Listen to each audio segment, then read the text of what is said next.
If I could have two copies, one for me and one for the Icon Centre, that would be great. So what I might do then is on my website, I will put special offer. First 10 people, that's it. So if you sign up for a copy, and then postage and packing would be on top, or I'll try and work out the price including it. Depends where you are, and then I can send that over. Okay. So we'll just wait to see that message on your website and then order through that. Yeah, because that's easy, because you just sort of pay it and then it's all there, and then I just done it then. And Judith's holding up a copy. Oh, you've got well done, you. What do you think, Judith? As you've got a copy, do you think it's worthwhile? Fantastic. Excellent. Super. Oh, well, that's good to know. At least we've got a positive review. Super. All right. Well, I thought that for this lecture, we talk a little bit about landscapes. The reason I thought this was a good thing to choose is because we've done about figures, we've done about posture, we've done faces, but one of the things that sort of gets a bit sort of swept under the carpet is landscapes. And they are interesting and fascinating, and I think a lot of people enjoy doing them. So I thought it might be worthwhile spending an hour having a look at some examples and trying to find some fundamental principles about what's happening and a little bit about how they've developed. Can you see this example of Elijah? This is a really good example of an iconographic landscape. When you think of a Renaissance painting, you get those beautiful landscapes which really create an atmosphere. But in icons, the landscape is really very much second place in both the composition and in the painting. Rather than evoking a sense of awe, wonder, and beauty through the delicacy of the landscape, everything is very much muted, reduced down, rather than a sort of the rich variety that you'll find in a natural landscape. Everything is very much reduced down.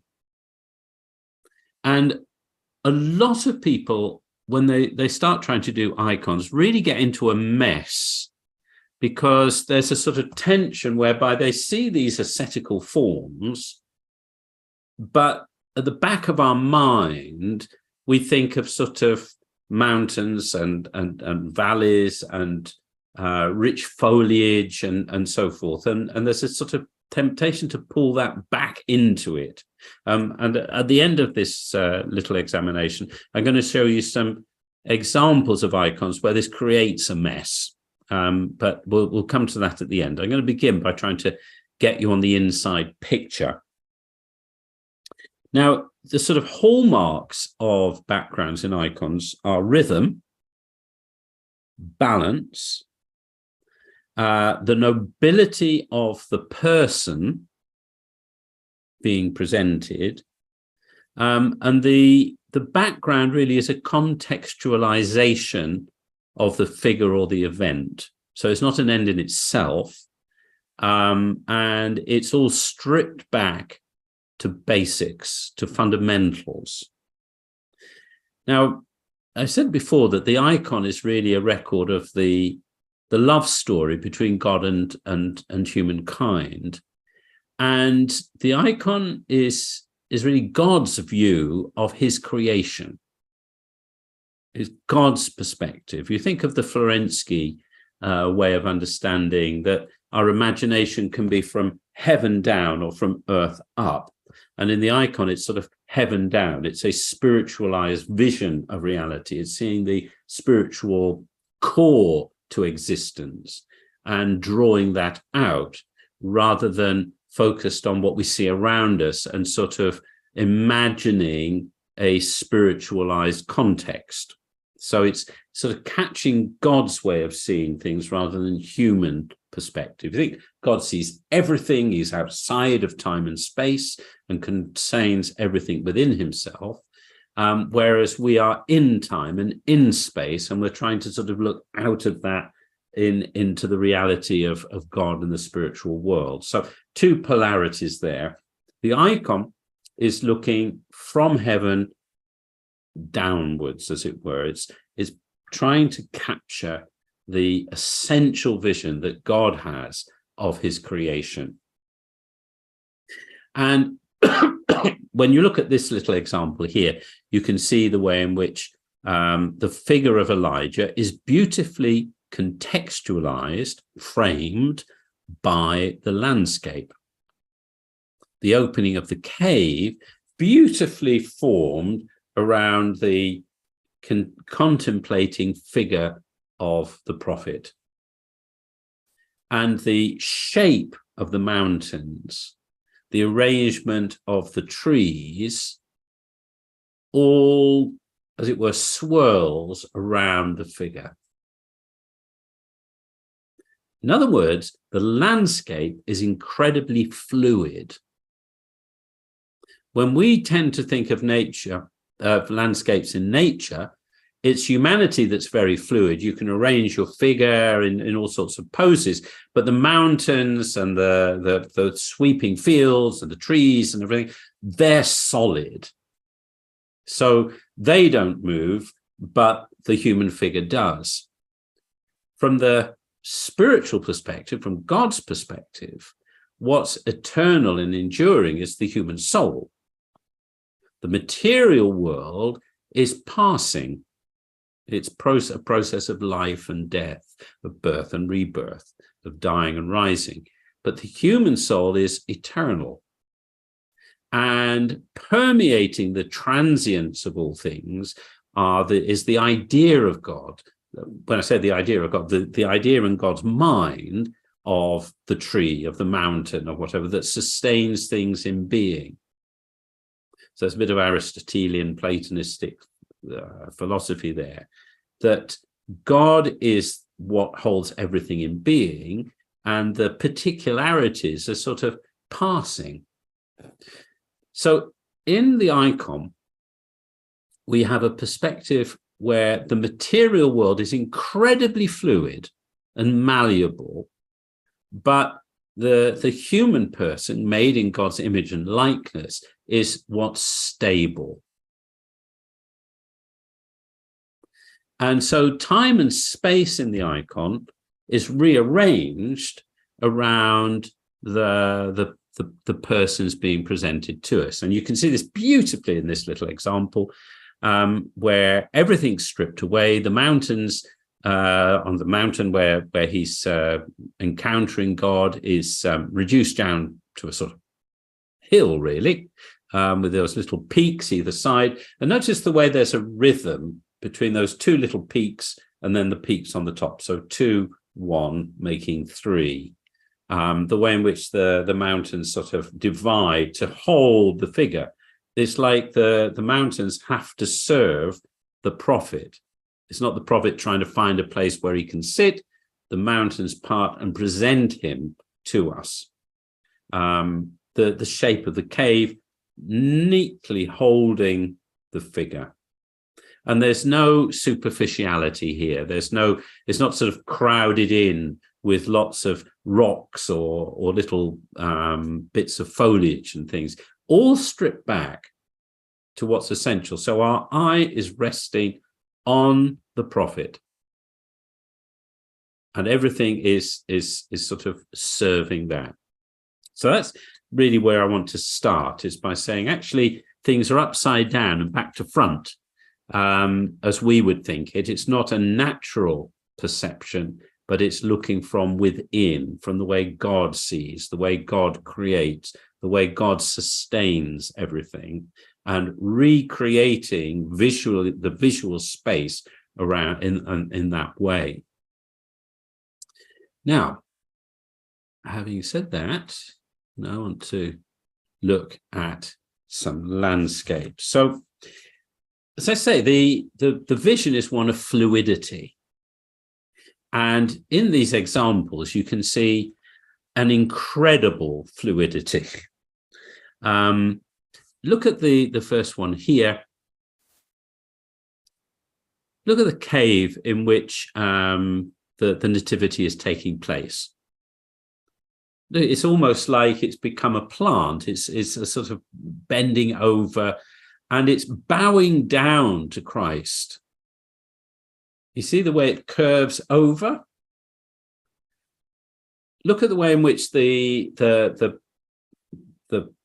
cradle, the little coffin in which Jesus is placed, and the edicule above it, it's dead center, and the mountain is sort of serving that.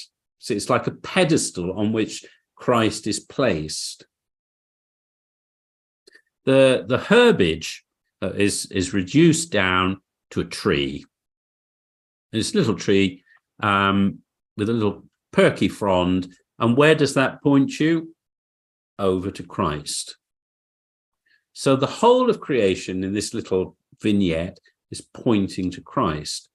And the mountains are melting at his presence. Now, actually, if you look in Scripture, it's very interesting that you read this. This is Psalm 97. The mountains melt like wax before the Lord of all the earth.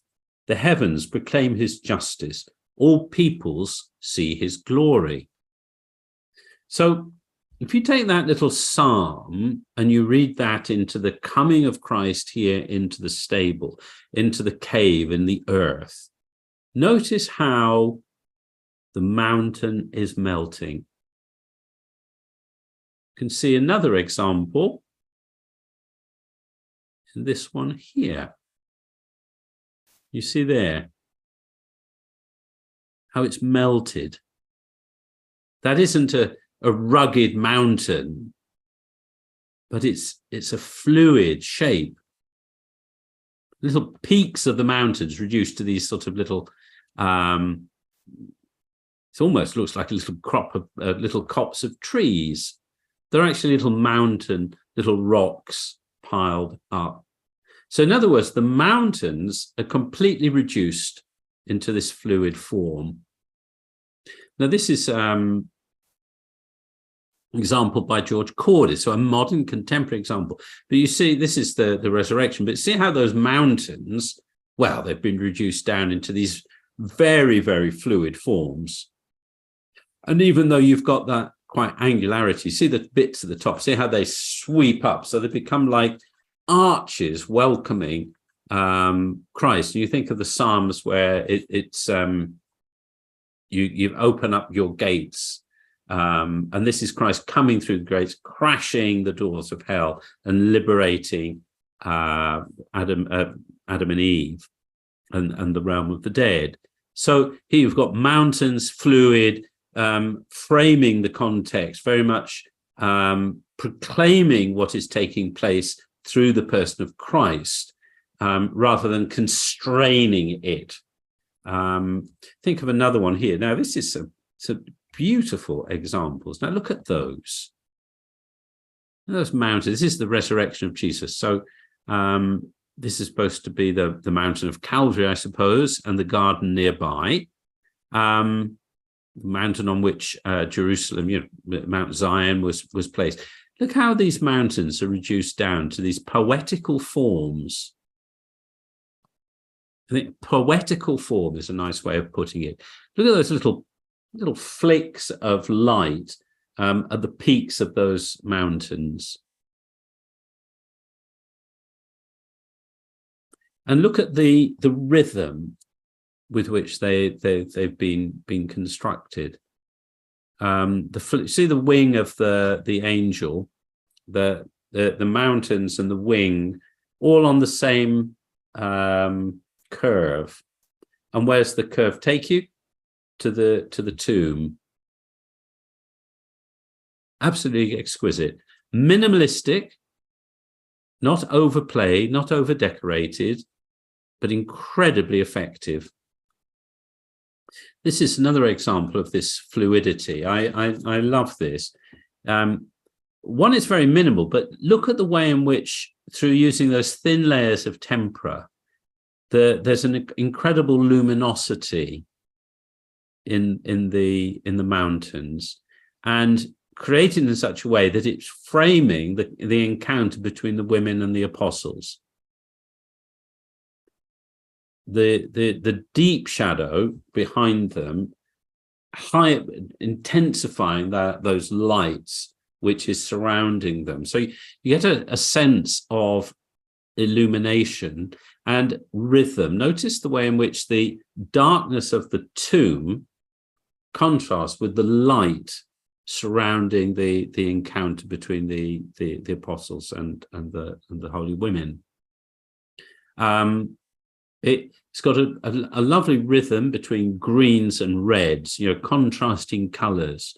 To see the red and the hill on the right hand side, that's a reddish golden color, and then a warm color.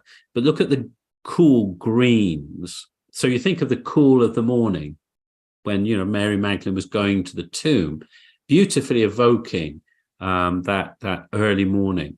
But then you look at the mountain where Christ is risen, the fire of divine light that is raising Jesus from the tomb. Wonderful rhythm, even in terms of color. So while this is very minimalistic, it's being used to incredible and powerful effect by a very, very skillful use of artistic wisdom. Now, obviously, this is taking place in a garden.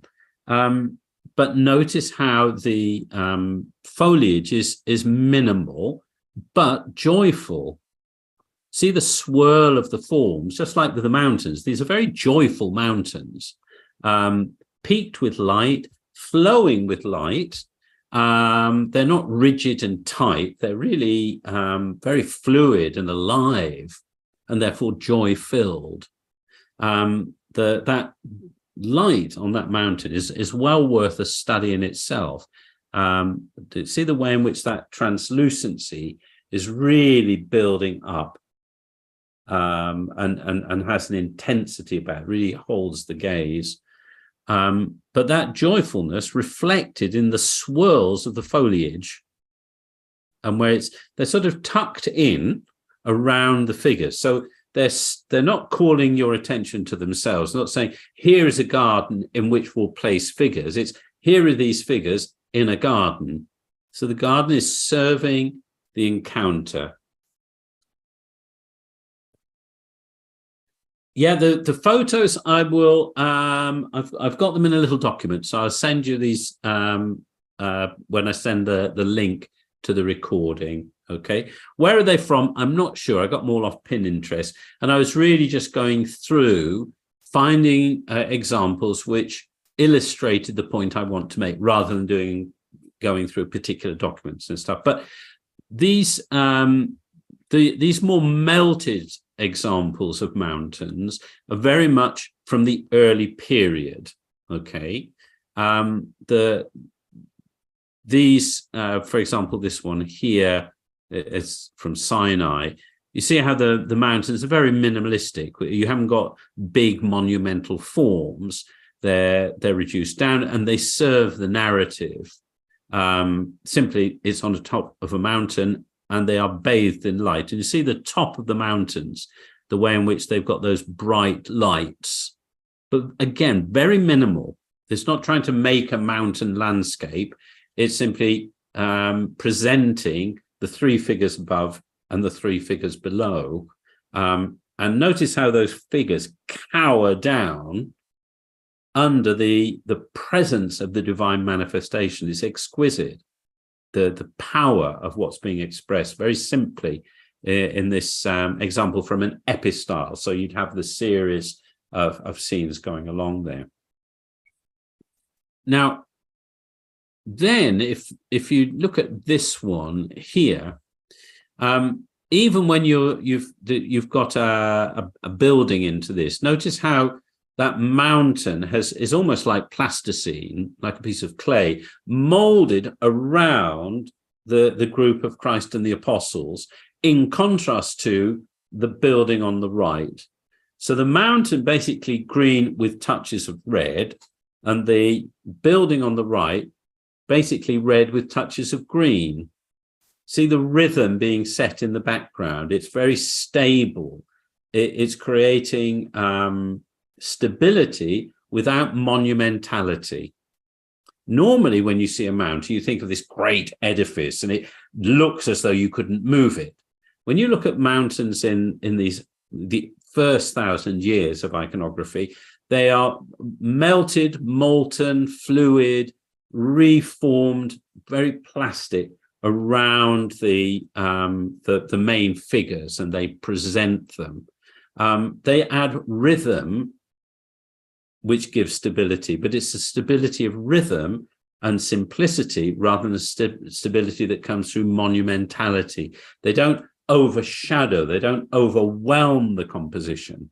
So, for example, if you were thinking of monumental mountains, you'd end up with them occupying a large proportion of your space, and the figures would be reduced down in proportion. Likewise, you'd end up with having to create a receding space. But notice, by reducing these down to very simple forms, you have no receding perspective. You see at the bottom there where the figures, there's this sort of abstract color arrangement, a pattern of reds, deep blues and light greens, which is then echoed in the building, all totally without any depth of space. It is simply an arrangement presenting these figures. They recede back and they do their job by creating a sense of the whole of the material world has been entered into by Christ our God, transforming everything. Everything becomes possible. Everything becomes opened up to the divine presence. So fluidity is something which you find time and time and time again, and it's a joyful fluidity. Why? Well, because we're talking about an eschatological presence. In the Old Testament, you know, that reference I just gave you from the Psalms. Well, if you look at Micah, the prophet Micah and the prophet Nahum, they also talk about the fluidity of mountains. Let me read it to you. This is from Micah. The mountains melt under him, and the valleys split open, like wax before the fire, like water poured down a slope. All this for the crime of Jacob, for the sins of the house of Israel. So this is a presence which is judgment. So the presence of God as judge, the new heavens and the new earth, as it becomes in the book of Revelation, is this prophetic word in the Old Testament. And you've picked up in the prophet Nahum. He says, the mountains quake before him and the hills dissolve. The earth is laid waste before him, the world and all who dwell in it. Before his wrath, who can stand firm?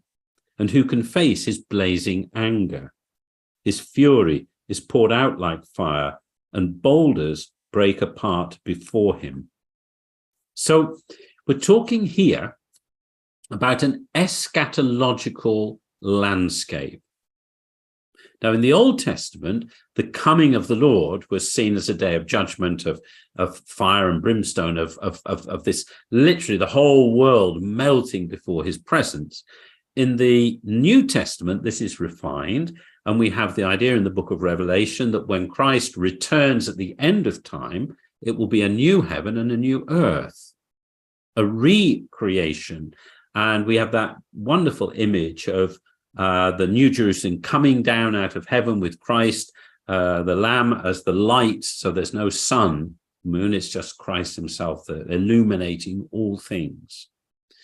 And when you look to the story of Christ in the New Testament, when he leaves, he leaves from the Mount of Olives, and it is proclaimed that he will return in the same way that he left.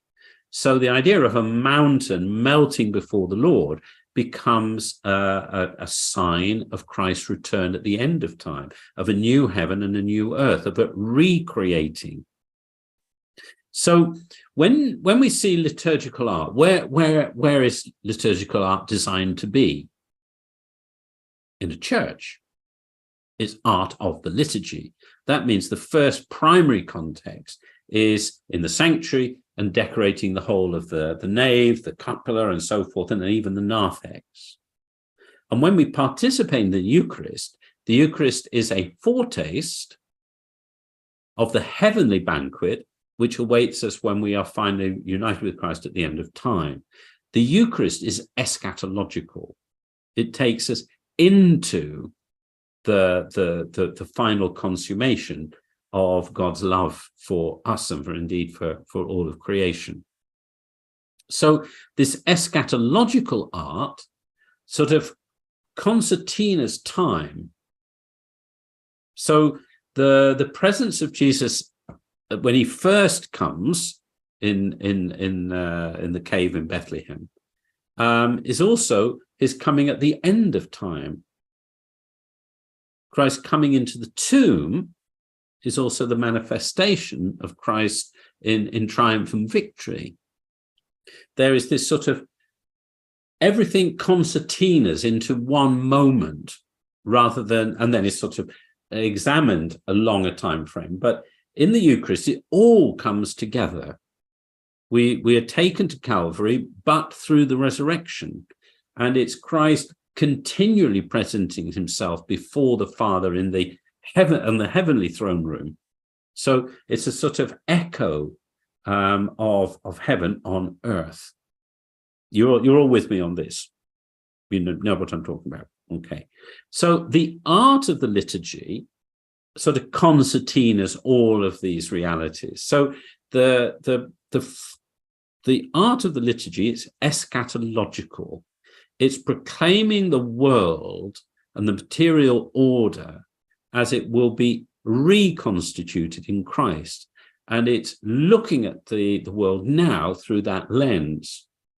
If you look at the early Christian period, so for example, the early mosaics in Rome, what you see is Christ against a golden sky with clouds flecked with red, and the ground reduced to a strip of green, really. It's an eschatological landscape, and this is how the early Christians decorated their churches, was an image of Christ returning at the end of time. So the landscape was explicitly eschatological. So these classic early Christian iconographic scenes. Notice how Christ here in the top one here is on all those red clouds. This is the dawn of the new age. Notice the apostles and saints are on a strip of green, as are the sheep beneath, representing the 12 apostles. So this is above the altar where the Eucharist is celebrated. This is telling you how to understand the encounter at the altar. This is a foretaste of Christ's return. So here, the landscape is not a natural landscape, but a transfigured landscape of Christ returning at the end of time. So you go back to Nahum and Micah and the Old Testament prophecies of what happens when the Lord returns. The mountains melt. The landscape is transformed. The presence of Christ reduces everything. And that's exactly what we're presented with here. Now, if you look at the second image, this famous one from Sinai of the Transfiguration, this is the mountain top. And look, it's just a strip of 3 greenish colors and moving from dark to light, and then the golden background. This is a world filled with divine light. It's that presence of Christ reducing everything and filling it with light. Now, you think where that monastery is located, and I know some of you have actually been there. That is the place where the burning bush is. This is the mountain. So the church space itself, the sanctuary, the temple, is the mountain of encounter. That's where you receive Christ in the Eucharist. So this art isn't telling you there's a mountain over there. It's presenting you visually with a reminder of where you actually are. You are on the mountain of encounter, where everything is being transfigured, because when the Lord comes, mountains melt and so on and so forth. So it's giving you a little reminder visually that things are not as they seem, that the material world as we limit it is passing, and it will be transfigured into something glorious in the world to come. Okay. And you can see this time and again in these all these examples of early Christian landscapes in iconography. Notice there is nothing which really exalts mountains. Even the one at the bottom, that is sort of an idyllic pastoral landscape. You know, mountains are just little bits of decoration in the background. And notice how they support the figure of Christ in the middle, even this very early one. And the arrangement of the sheep. Look at the arrangement of the plants. It's all very rhythmic along the bottom. Ding, ding, ding, ding. If you think of that as music, it would be ding, ding, ding, ding, ding, ding, ding, ding, ding, ding, ding. And you have a wonderful, very calm, restful image. But then with certain times the fonts and things breaking out, saying ding, ding, ding, ding, ding, ding, ding, ding, ding, ding, ding, ding. It's very rhythmic, but at the same time joyful. This is the Lord who has returned as judge. But remember, those who gather for the Eucharist are those whose names are in the book of life. So the return of the Lord for those who are in Christ is a time of great joy and rejoicing. And that's what we do in the Eucharist. We praise God. We sing his praise. We acclaim him as the Lord.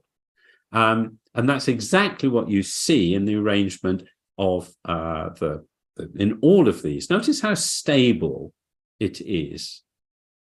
There's distinction. Each person has his own identity, Peter and Paul. You can clearly see who these are. Look at the Moses and Elijah. You can clearly see who these are.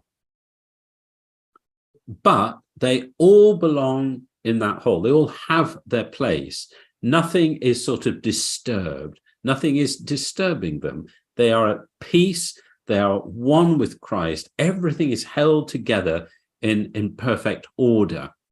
And the landscape, in its simplicity, is serving this order. So if when you're painting a background, you say, so, well, what am I supposed to be doing? How is this supposed to work? It's supposed to be eschatological. It's supposed to be simple. It's supposed to hold all things together. It's supposed to be joy-filled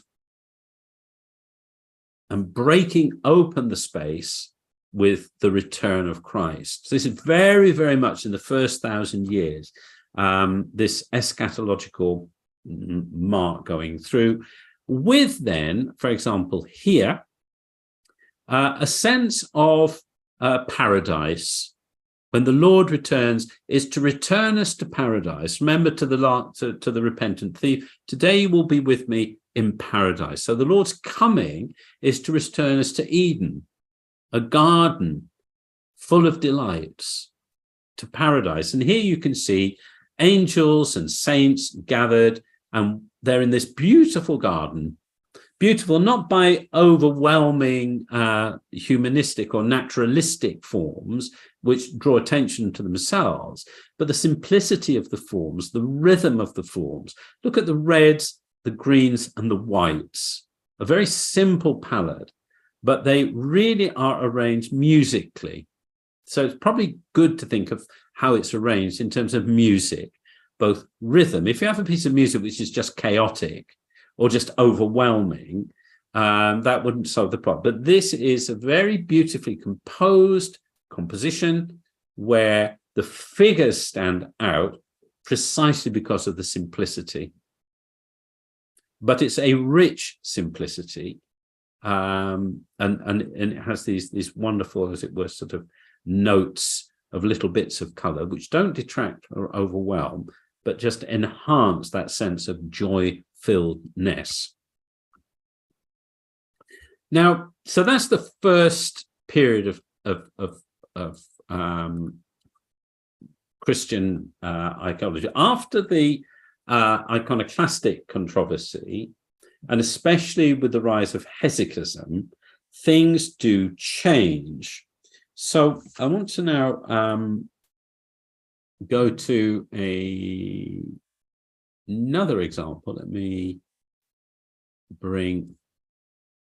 So if we look at these mountains, this is all very different from that first 1,000 years, where the mountains were very fluid.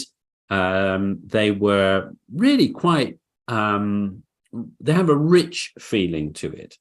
They're minimalistic, but they are not harsh. They're not angular.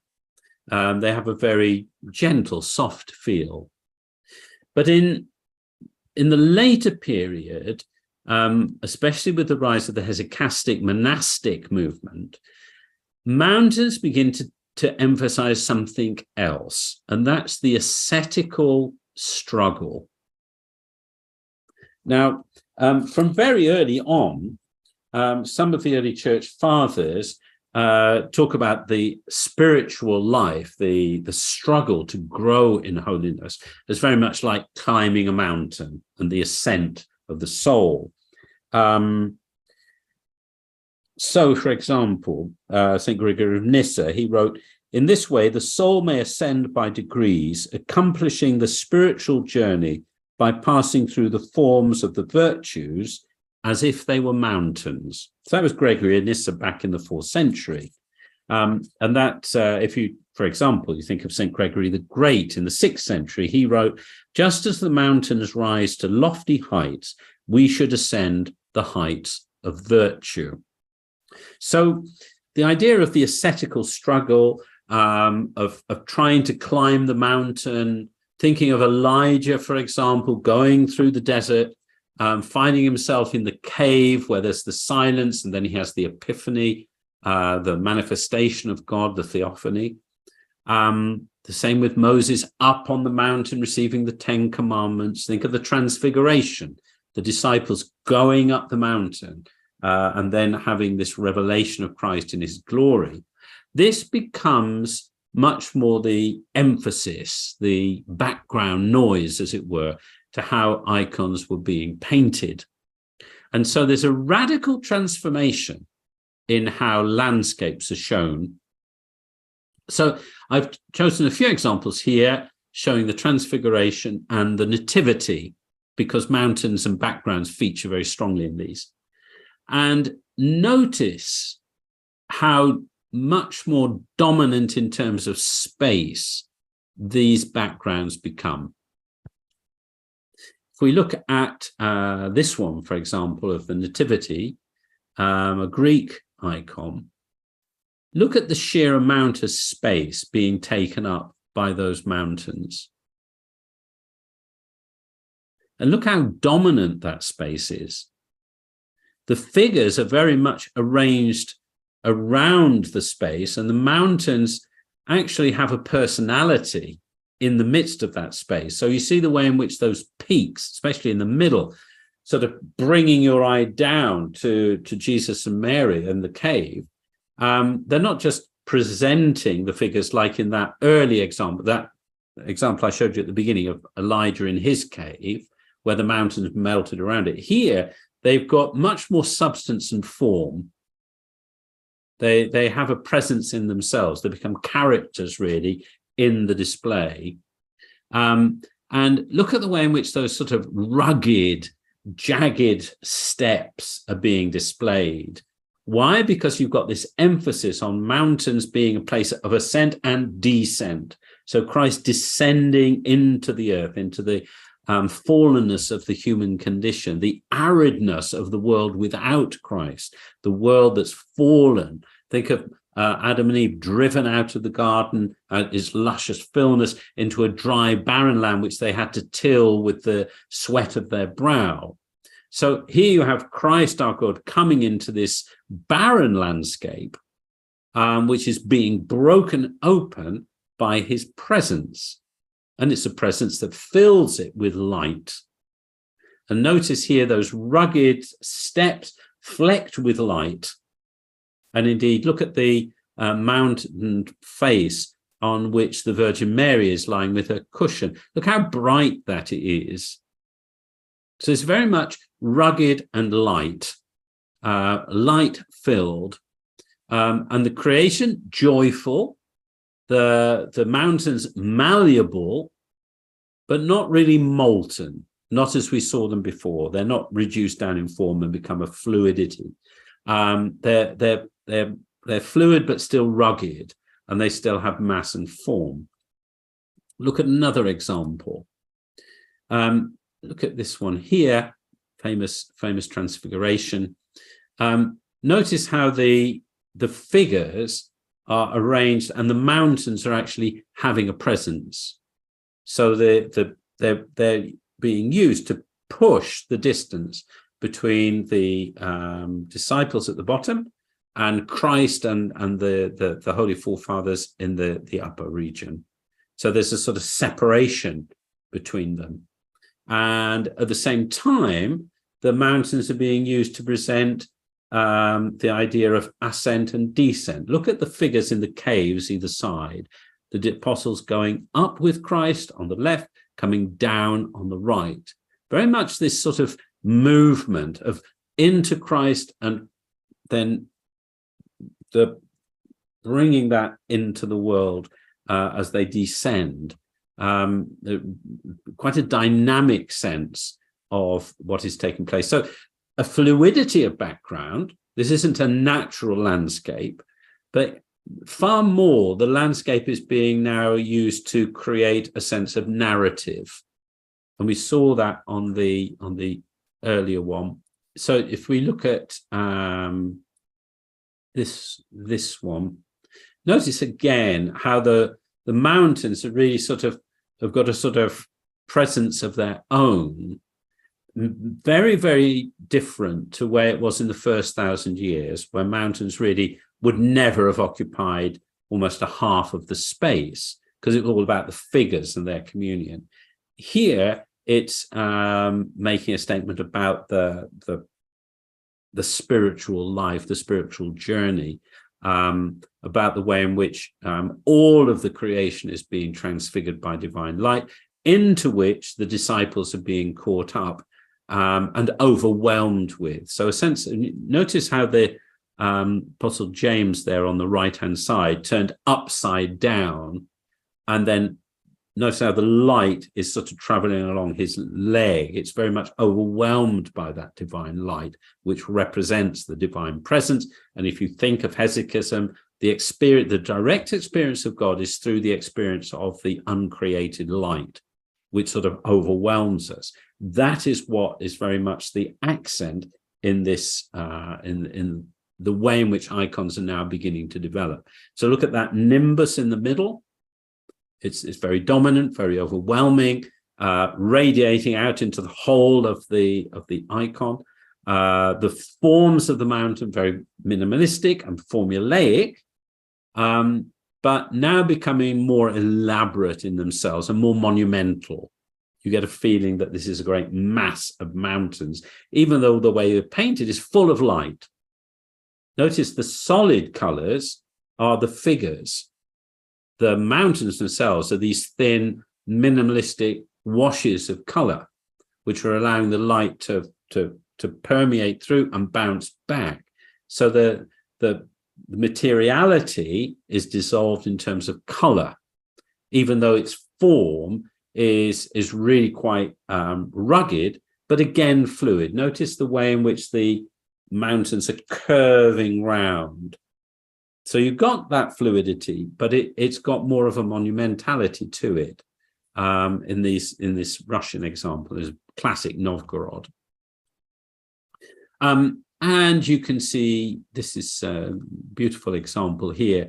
You see how the golden color of the background and the golden colors used in the way the mountains are being painted, all infused with light. And the mountains here melting away, they've got a sort of rugged form, which is sort of this later sort of style, very rugged forms. But those rugged forms are really being broken apart, broken open. Notice the caves that open up between the two figures, rather than being filled with the historical vignettes, here are just filled with light. So the whole world is being broken open and filled with this divine light. And notice how the figures beneath are dark, but then highlighted with these flashes of light that seem to permeate them. So contrasting light and darkness, and the mountains very much filled with light. So that's really embodying the theological principle of what is taking place at the Transfiguration.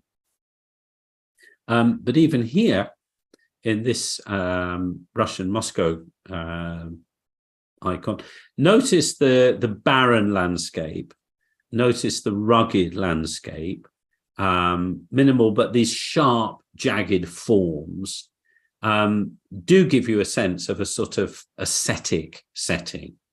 You can imagine, monks stripped down to their basics, scratching a living in the desert, and then finding Christ through that ascetic struggle. Even the foliage here, very much reduced down in color, very much rhythmic forms, but sparse.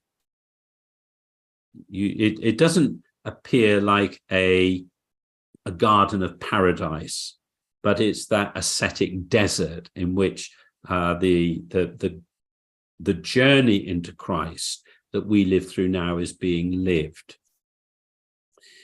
So, just finally, I want to, one other thing I should say before that is landscapes are setting the stage. They're more like a stage set rather than a frame. They're a stage set.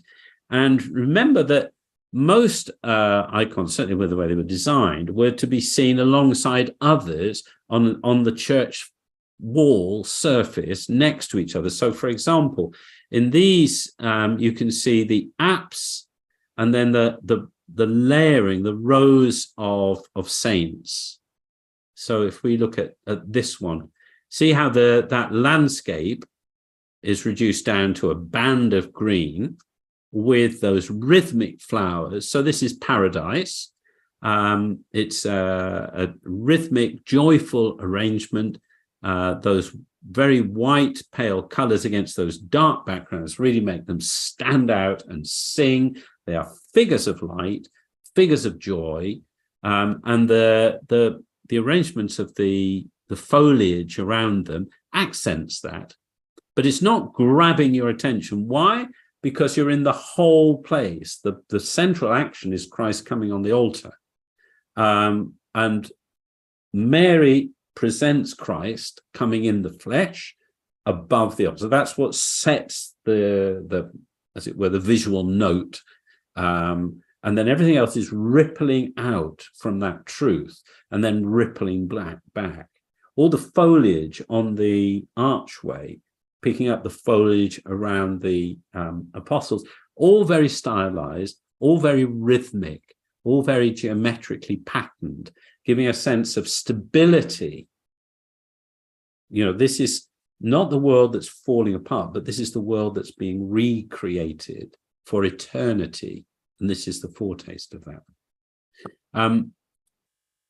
And notice the way in which fluidity of the backgrounds is also fluidity in terms of arranging time and space. So in this one of the Nativity, you've got all sorts of things happening all at once, and they are juxtaposed together in a way that is a seamless present moment. It's not that they're sort of tucked away around each other. They are all happening seamlessly together. And the fluidity of the background is holding them together in a seamless whole. Now, I'm going to show you some examples in a minute where they're in some modern icons where this fails desperately. But you can see the way in which those mountains are crafted is such that it creates sort of a series of steps on which the events which would have happened one after the other are shown happening all at once, simultaneously. And it's you need a real confidence to be able to do that convincingly. And likewise, notice the trees either side of the image of St. Paul, giving the measure. So you've got that big Christ above, the Pantocrator. Then you have this scene of the birth of Christ, and then you have St. Paul beneath, and these wonderful solid trees giving rhythm and stability to the whole composition. You look at the whole, you're taken to its parts, but all hangs together. It's not fighting against each other. It's not a bit here and a bit there. It's a wonderful whole. And you can see that in some of those other examples. It's rhythmic, and the arrangement of those landscapes, it enhances that sense of stability and rhythm, which is like a sort of hymn, really, in shape and form.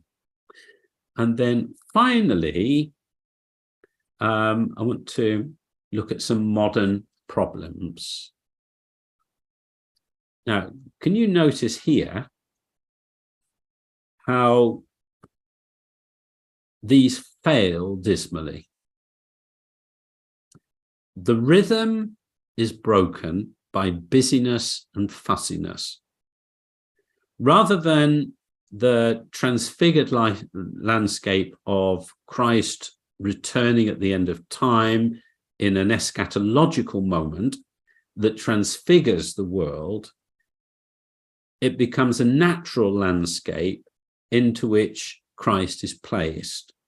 So in this one here, for example, notice how you've got a disappearing land. The space is receding. Okay, not very much, but it's receding. So you've got this hint of a natural world in which nice things are happening, rather than the world being really transfigured and reshaped around Christ. You understand what I mean? And it becomes chaotic.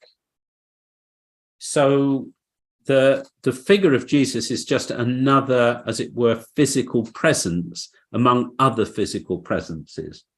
The landscape hasn't been radically reshaped around him, but he's fitting into that landscape. That's perhaps the best way of putting it. Another example here, it's a pastiche of various sort of iconographic motifs, but without any real comprehension of how fluid forms should work. It's as though they're trapped with a sort of naturalistic vista and then trying to iconographic and make it iconographic and straining and struggling. So you've got these sort of mountains, but where's the rhythm? Where's the simplicity? Where's the essentials? It's just become a sort of cartoonish background because we want to show Christ at the heart of the creation and the beauty of creation, and Christ loves the creation and redeems the creation. Wonderful idea, but very, very poorly done from an iconographic perspective. It's neither a Renaissance naturalistic landscape, which is sort of transfigured in terms of beauty, nor is it iconographic landscape where everything is melted and reformed. And then it becomes even worse because it becomes full of symbols like the heaven and earth and all this sort of stuff. It becomes a sort of pastiche of symbols rather than a whole where you have a resonance within one and another, and it touches you. And then even something like this, which is very beautifully done, but and it's lovely. It's St. Didymus in Paradise. Lovely idea of paradise. But notice how he's ended up being in a space that recedes.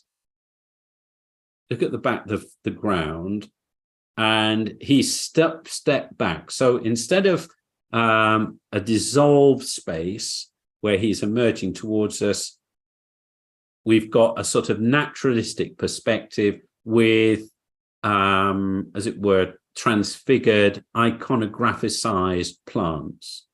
I like the arrangements of plants because they've got rhythm and joyfulness, and that's done really quite nicely. I think it's ended up being a bit hectic, to be honest. I think it could be a little bit more composed with rhythms, but the problem is because it's sort of they haven't been able to really solve that naturalistic perspective. It's not got the strength to be able to take the arrangement of the foliage further without it looking odd and not congruous, because you've got a naturalistic bottom and then this abstract top, and how do you bring the two together? It's not working very well, in my opinion. And this is another example where you've got some very nice sort of, as it were, iconographic forms, trees and so forth. But where's the rhythm? Where's the solidity? Where does it just stand and hold you? Because this is eternity breaking in, which is for all time in all places. This is chaotic. And it's like it's falling apart rather than being reformed and held by eternal truth. So this would be another example, I think, where they haven't really understood how to do that background. Now, you could take all those elements and rearrange them in their own space. So instead of trying to create just a flat space, and they've not done that, but each space needs its own space so it flows and has a rhythm to it. But if you look at for example, you see the tree in the top at the corner, how big that is. And then you look at the tree on the other side, you see how small that is. Look at the green tree and how dominant that is. Your eye is all over the place. Instead of being taken into the moment with the creator, Adam and Eve, you're fighting to find your way to its encounter. So that's a good example where, without really understanding, perhaps then that gets difficult. All right, everyone. Well, I can smell my dinner. My tummy is rumbling. Unless anybody has anything you want to throw in. Your last 2 minutes. Just thank you. That was really illuminating and fascinating, and thank you. Yeah. Thank you. It all made complete sense to me. I was able to follow it right the way through. Well, I have done a good job then. Yeah, no, that's really good. No, thank you. Brilliant. All right, folks. Well, I'll be back again this afternoon, probably say something completely different. That's for Marie's benefit, so she doesn't have to sit through 2 repetitive things. And you're all very welcome if you want to come back. But in other words, the recording will be up, providing that it's recorded properly. And I look forward to seeing some of you in a tutor group soon, and if not, in the lecture in October, which is just 4 weeks away. There we are. All right, everybody. Well, God bless. And God bless. Thank you. bye. Bye. Thanks, Diane. Thanks. Bye.